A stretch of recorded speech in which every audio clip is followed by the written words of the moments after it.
Welcome back to More Law on Fox 19, your legal questions live, with local broadcaster and award-winning reporter Deb Haas and Cincinnati personal injury attorney Don Moore, recognized by Ohio super lawyers. More answers, more help, more law on Fox 19.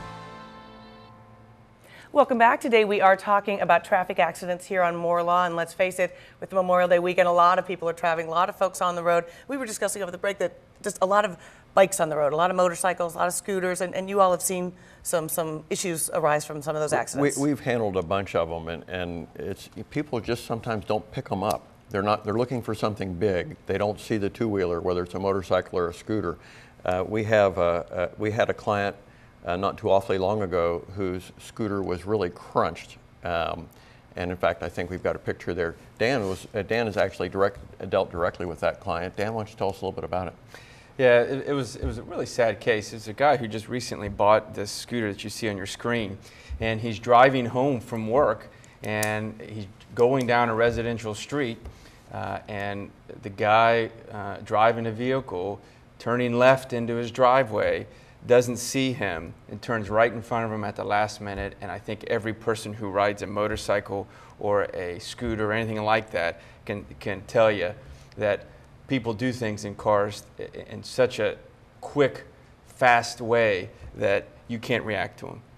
And that's what happened with this guy. I mean, he could not react. He hits the car and he goes flying over, and you can see by the graphic that he really crunched his bike, and he had some severe injuries as a result. And even though we got a nice recovery for him, that is not a good fair trade for your physical health.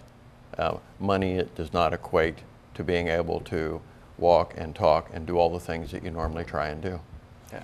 But sometimes that's the recourse, right? That's the only thing we can do for them. And that's the only thing our court system can do for them. Okay. So. We have several more calls right now. Right now we want to go to Tom in Forest Park. Tom, I believe you were in an accident where you were rear-ended. Am I right? Yes, that's correct. Okay. Can you tell us how we can help? Well, we were rear-ended. My wife suffered injuries and was under a doctor's care for 6 months with therapy and whatever until they felt that she had her range of motion back, and have since been released. I want to send the bills to the other fellow's insurance company, but they had mentioned pain and suffering, and I was wondering if there's a rule of thumb of how pain and suffering amount is arrived at. Well, Tom, look, there's a couple of things. First of all, you want to send them copies of all the bills always. They need that. Hopefully, you've already allowed your medical carrier to pay those bills, so those medical providers aren't chasing you and messing your credit up while they're waiting on the payment. Two, as far as what's the value of pain and suffering, it's not just pain and suffering. It's also loss of ability to do the normal things that you would normally do. That is, work around the house. Things that people normally do in their everyday activity. That's one. Two, it is also if you've lost wages or anything, that plays into it. If your wife was working and she had to miss some work, then with respect to pain and suffering, there has been that people talk about all kinds of mathematical formulas. Sometimes it's by the day, whatever.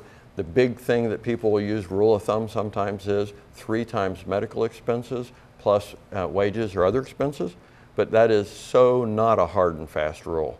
If you have what's called a light impact, that is not a lot of damage to your car, insurance companies will not want to pay you 3 times your medical expenses. If you're using certain types of medical treatment, like for instance, if you have an MRI, that's $1,000 right now. Does that $1,000 bill, does that correlate to $1,000 or $3,000 worth of pain and suffering just because you had that test? Not necessarily. By the same token, you can have some medical expenses that are relatively low and you're in agony for a long, long time and there's just nothing they can do for you. And in that case, 3 times medicals would not be enough. So it's a very nebulous. The bottom line is, what will a jury award based on all the evidence that's relating to, in this case, your wife's claim? Dan, do you have anything to add to that? No, I think there's another technical concept that I don't know that we need to get into today, but it references what amount that a jury can hear with respect to your medical bills? Is it the total amount billed, or is it a lower amount?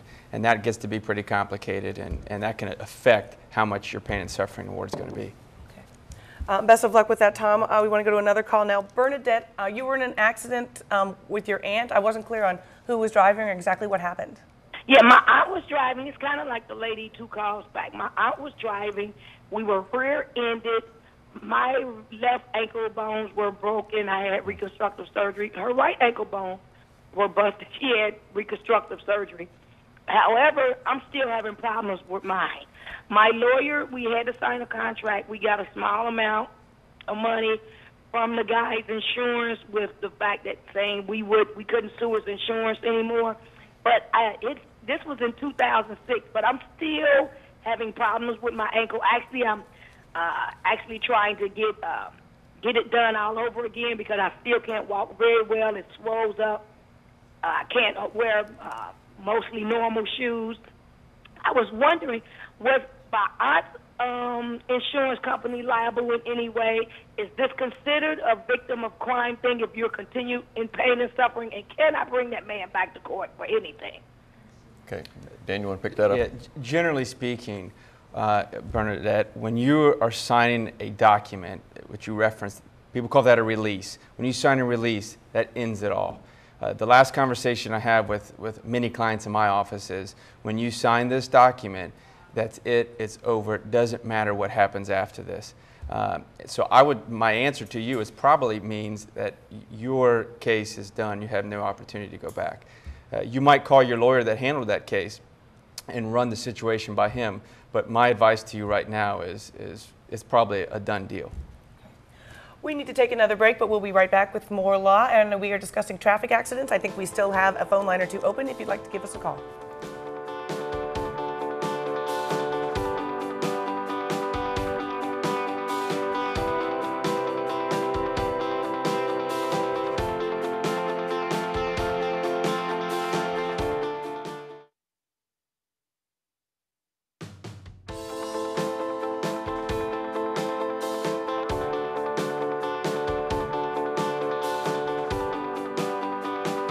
The Ohio and Kentucky Bar Associations require we give the addresses of the attorneys on the show, so that makes it easy today. Don Moore and Dan Moore at the Moore Law Firm, 1060 Nimitzview Drive, Suite 200, Cincinnati, 45230, 513-232-2000, morelaw.com. Welcome back again. We just have about a minute or 2 left here to finish up the show. 2 minutes, I'm told. Let's go to Kelly in New Richmond. Kelly, your insurance company wants to total a car that you were in an accident in, and you're not sure that's a good idea? Well, my stepdaughter was in an accident. She was rear-ended, and she had prior damage done to the front, and we just want to make sure that she gets the right value for her car so she can replace it, and we just don't know what to do. So listen, Kelly, that happens all the time. As you know, there's tons of wrecks around this time of year, so that's going to be information to be helpful for a lot of people. The first thing you need to, what their obligation is, the difference between the value of the vehicle immediately before the wreck and the value after the wreck.